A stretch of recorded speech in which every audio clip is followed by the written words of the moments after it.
Hi everyone, it's Android NZ here again with another video, and this time really excited to be able to show you a new unboxing for, of course, the Motorola Razr, known as the Droid Razr for those of you in the US. This of course is an international and unlocked version, and it came to us courtesy of Clove in the UK. That's Clove Technologies, absolutely fantastic place if you want to buy the latest and greatest. They ship to almost everywhere around the globe. So if you want a great source of unlocked phones, you want to get them early in that release and get the best customer service, head to Clove. They're the people who look after you. And basically what you can see over here is a Galaxy S2, and of course it's much larger brethren, the Galaxy Note. And I guess just because they're a couple of the kind of other contemporary flagship type devices, I thought a brief size comparison might be illuminating, I guess specifically to show off the thinness of the Motorola Razr, which is apparently just superb. So anyway, without further ado, let's open the box and see what's inside. Okay. So lifting the lid, as you might expect, you can see a Motorola Razr and some foil wrapping. Lift that out. They've put some helpful instructions on there, like put your micro SIM here and so forth. Let's take that one off.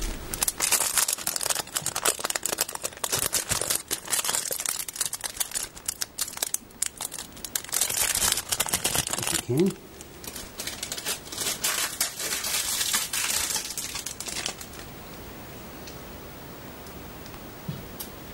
And now just peel off this skin over the screen. Which of course is the Super AMOLED QHD screen, which I think they're referring to as Super AMOLED Advanced, and I guess we'll see what that's about in a moment. And I mean, first impressions, wow, this thing is absolutely stunning, and the build quality feels just remarkable, and the feeling in the hand with its kind of, I think it's 7.1 or 7.2mm thinness is just superb. Absolutely wonderful feeling piece of kit in your hands. And as you will know, it's got this slight little chin and extra thick bit, presumably with some of the wireless antennas and so forth at the end of the phone, and I mean the effect in the hand is well, negligible really, just because that's right at the top of the screen. So yeah, doesn't really contribute to your impression of the thickness of the device. So really all you feel is just this superb 7-odd mm thinness, and it's just quite a remarkable feat of engineering really, to think that somehow in this body they've squeezed in an 1800 milliamp hour battery. So anyway, let's power it on, and hopefully it's got some juice from the factory. Most phones do these days. And yep, there we go, so we've got boot happening. So why don't we place it over here while that's happening and take a look at what else we have in the box. So we have charger, of course, set of stock Moto headphones. Really not much good for anything unless your ears are terrible when it comes to listening to music, but I guess a welcome inclusion.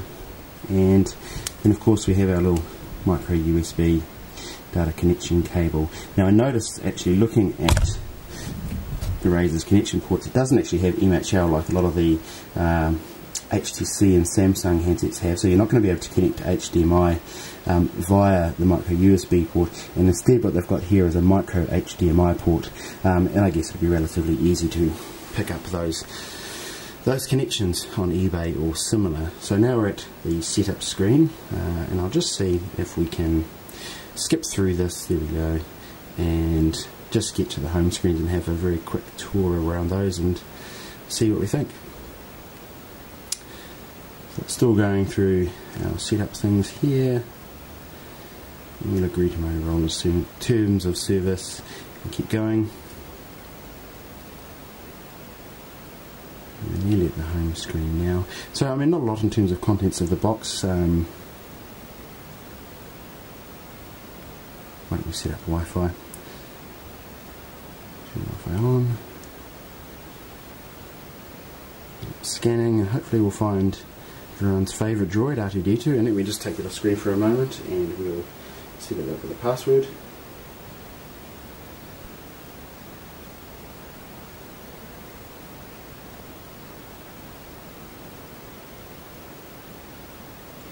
and swipe is the default keyboard here. We're connecting, and hopefully, there we go. So it's obtaining an IP address and it's all connecting up at the moment. And we're about to get underway. So first impressions of the screen itself. I mean, so far I have to say the screen looks pretty nice. The sort of usual characteristics we'd expect, blacks and that sort of thing from an AMOLED screen. I do have to say, if I bring it up very close to my own eyes, and perhaps even the camera, maybe we can even demonstrate it on there. If you look at text over a black background, I think you can even see it on screen here, perhaps not by the time it's uploaded to YouTube, that the pentile matrix is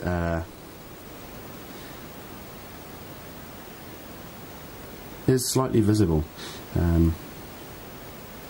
which I guess is disappointing, and we'll close out of that. So lots and lots of setup. Motorola added a few things on there, including the ability to sync existing contacts and stuff like that, which is, I guess, welcome, but takes you a bit longer to get to the actual device itself. And here we are. And they've got their own version of the apps drawer there. Interesting, I see we've got some data manager settings in here. That's pretty interesting. So I don't know whether Moto got that idea from the features that are available in Ice Cream Sandwich, but certainly a very welcome thing to have there. And then if we go into the browser, let's see if we can find the browser for starters. Browser. Let's just have a look at some fine text at somewhere like Engadget and see how that shows on this screen. Because of course fine text is the main concern area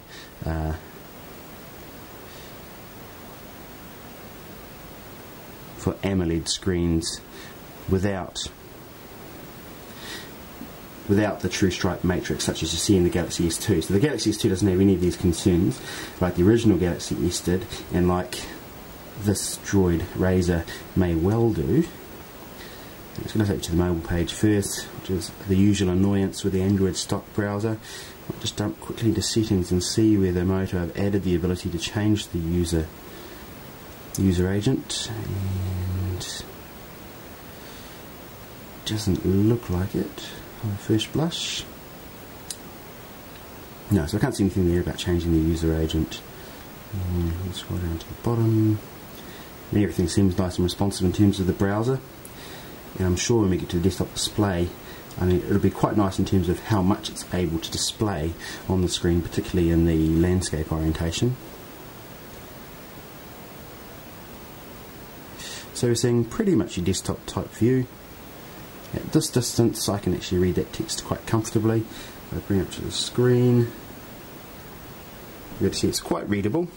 If I look extremely close, much closer than you actually would in use, I can see some of that characteristic hatching that you get with the pentile matrix. So it remains to be seen, I guess, how much that's going to be a problem in day-to-day use. I suspect probably not that much, considering how closely I needed to view it there. I was looking at the text on a white background, of course, and it tends to be darker backgrounds and greys, where pentile really kind of leaps out at you. So anyway, these are the home screens, and the response is absolutely fabulous. Probably the first Android phone, besides the Galaxy S2 really, where I've really felt that impressed by the fluidity of the UI response to your touch and your swipes. So now anyway, let's briefly turn that one off and do some size comparisons. So this is a Galaxy S2 right here beside it. So the Galaxy S2 is marginally thinner, although difference in thickness is still relatively noticeable. I might just remove these from the background so that we can see it against the white and get a really good idea. So that's the two of them. So in its thinnest point, certainly thinner than the Galaxy S2, and that's noticeable, if not hugely so. It's got a slightly bigger footprint. You can see the Droid, or the Razr, underneath the Galaxy S2 there, slightly longer. In fact, both slightly longer and slightly wider. I think probably in terms of feeling in the hand, actually, the Razr is superior, and that may be partly because of the extra size and the thinness, but also perhaps a response to the nature of the build quality of this thing is that the materials just feel absolutely fantastic. So put that one down, let's compare it to the Gargantuan Note. So that's both of them on the screen there, and clearly the Note is considerably larger than the Razr. I think that's obvious. A little less obvious than it was against the Galaxy S2, which of course is a little bit shorter than the Droid Razr, but then if we look at the thinness side of things, then you can really see that thinness coming through. That's just a brief comparison to each of these two devices, and a look at the Motorola Razr, the international unlock version, known to you in the States as the Droid Razr.